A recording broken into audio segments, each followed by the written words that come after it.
السلام عليكم، كي دايرين؟ لاباس عليكم؟ مرحبا بكم في قناتي. اليوم جيت نشارك معكم كيكه ديال الحامض اللي كتجي هشيشه وخفيفه وبمذاق منعش وسهله في التحضير، والمقادير ديالها موجوده في كل دار. الا كنتي كتقلبي على كيكه ناجحه دوزيها مع اتاي ولا قهوه في هذا الصيف، هذه الوصفه غادي تعجبك بزاف، وكتجي كيف ما قلت لكم خفيفه بحال القطن. غادي نخليكم مع المقادير وطريقة التحضير، وكنتمنى هذا الفيديو ينال اعجابكم. بالنسبة للمقادير غادي نحتاج واحد 3 البيضات، هنا عندي واحد الكيس ديال الفاني، وهنا عندي واحد 2 اكياس ديال خميرة الحلوى، هنا غنحتاج واحد كاس ونص ديال السكر سنيده، هنا عندي واحد 3 كيسان ديال الطحين فورس. بالنسبه للسوائل هنايا عندي نص كاس ديال الحامض، وعندي نص كاس ديال الماء العادي من الروبيني، وهنايا غنحتاج واحد الكاس ديال الزيت، قبيصه ديال الملح، وهنايا عندي قشور ديال الحامض. انا هنا خديت المونيميكس، درت فيها دوك 3 ديال البيضات، هنا كنزيد داك الكيس ديال الفاني، وغادي نزيد كاس ونص ديال السكر سنيده والقبيصه ديال الملح. صافي هنا غادي ندوز باش غادي نضرب مزيان داك البيض مع السكر والفاني حتى يولي ليا كريمي.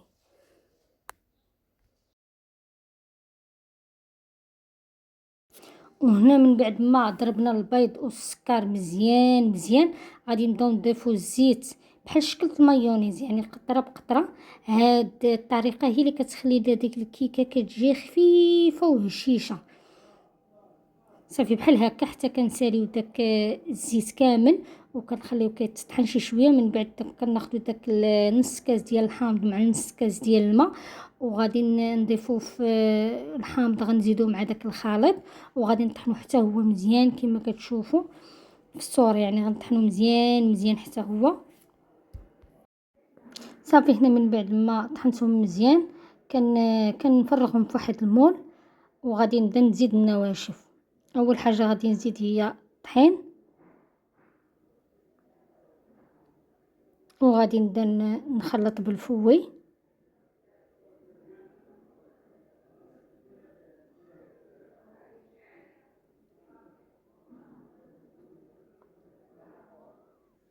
وهنا غادي نزيد دوك 2 خمارات.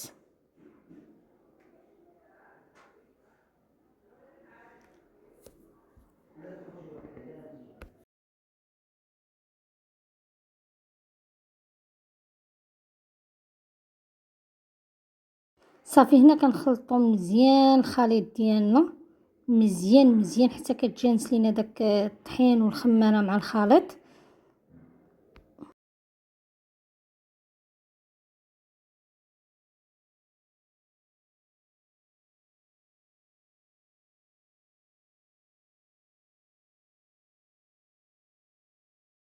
صافي هنا من بعد ما خلطنا الخليط ديالنا مزيان، دابا غادي نزيدو داك القشور ديال الحامض وغادي نبداو نخلطو مزيان.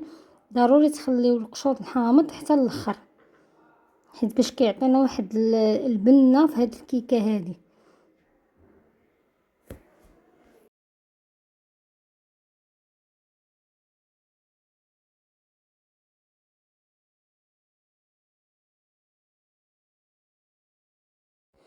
وهنا كناخدو المول اللي غادي نديرو فيه هاد الكيكه. انا هنايا هاد المول وجدته هو الاول، دهنته بواحد شويه ديال الزبده ودرتو رشيت عليه الطحين ودرتو في الكونجيلاتور حتى خلطت الخليط ديالي عاد جبدته وهو بارد، وبديت كنخوي فيه الخليط ديالي.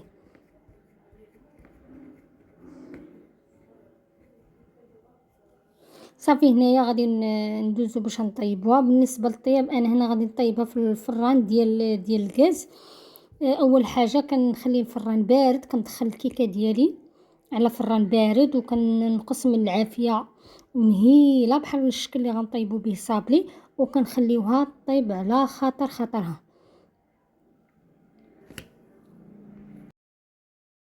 وهنايا من بعد ما طابت الكيكه كيف ما كتشوفوا جات محمره.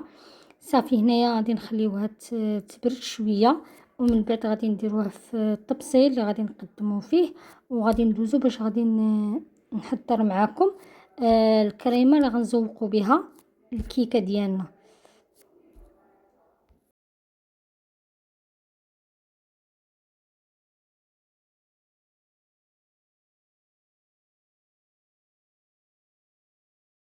بالنسبه للكريمه المقادير ديالها كنحتاجو هنايا واحد البيضه، نص كاس ديال السكر كلاصي، وربع كاس ديال عصير الحامض، وربع كاس ديال الماء، وهنايا عندنا واحد شويه ديال الحامض محكوك، وعندنا معلقه ديال الزبده. هنا كناخذوا واحد الكاسرونه كنديروا فيها البيض، وكنزيدوا فيها داك نص كاس ديال السكر كلاصي، وربع كاس ديال الحامض، وربع كاس ديال الماء.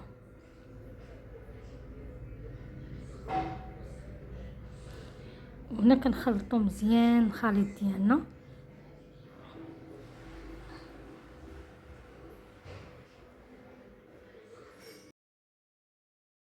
وهنا بعد ما خلطنا الكريمه ديالنا مزيان حتى تجانست لنا الخليط، غادي ندوزو نطيبوها. اول حاجه غادي نطيبوها في حمام مريم.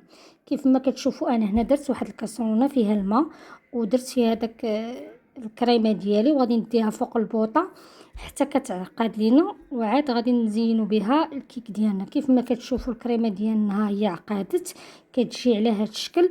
كيف ما قلت لكم ضروري انكم طيبوها في حمام مريم باش تصدق لكم. صافي من بعد ما طابطينا الكريمه غادي نزيدوا لها ديك المعلقه كبيره ديال الزبده.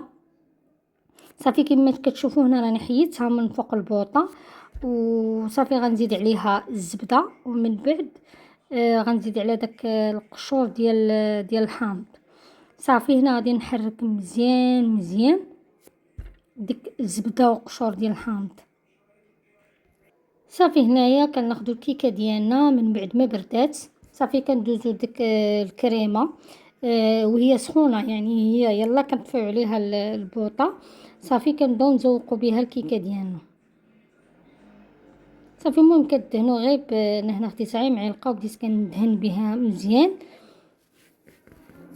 غير جربوا البنات هاد الكريمه كتجي بنينه بنينه، وحتى الكيكه كتجي خفيفه وكتجي هشيشه. صافي هنا من بعد ما دهنتها كامله بديك الكريمه غادي ندوزو للتزيين. بالنسبه للتزيين تقدروا تخليوها هكاك، تقدروا ديروا ليها الكوك. انا كيعجبني هكا الحامض ندير فيه الكوك. صافي هنا خديت شويه د الكوك وبديت كنشتت فيه كامل ديك فوق ديك الكيكه.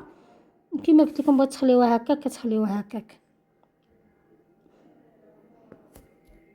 وهذا هو الشكل النهائي ديال الكيكه اللي شاركت معكم. كنتمنى ان شاء الله هذا الفيديو ينال اعجابكم. غنقول لكم بسلام عليكم حتى نتلاقاو شي فيديو جديد ان شاء الله.